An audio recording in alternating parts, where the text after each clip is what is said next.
Allahu Akbar. Assalamu alaikum warahmatullahi wabarakatuh. Kwa majina ni Said Awadh Ahmed Tito, Youth Coordinator Kisii County.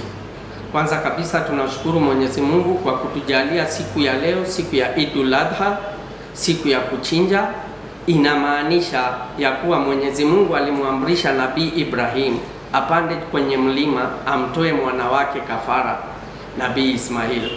Ndio maana ya leo inamaanisha siku hiyo, na tuko na siku tatu za kuchinja. Kama hauwezi leo, tuko na siku tatu, kesho kutwa, siku tatu za kuchinja. Pili, ninachukua nafasi hii kumuishia rais wetu Dr. William Ruto na naibu wake Rigathi Gachagua Idul Adha. Kuna nyakati Rais Ruto alitembelea hizi sehemu zetu za Getutu Chache South, akamwahidi Bwana Justin Nyagami kazi.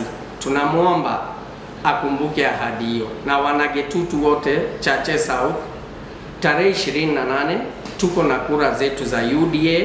Tutoke wote tupige kura kwa amani, bila kumsahau kiongozi wetu Justin Nyagami, kiongozi ambaye ako na imani na watu, kiongozi mkweli, mtiifu kwa chama. Na nawaishia Waislamu wote ulimwengu mzima Idul Adha, na wakaazi wote wa Kisii County na wawaishia Idul Adha njema. Wa alaikum wa rahmatullah. Assalamu alaikum.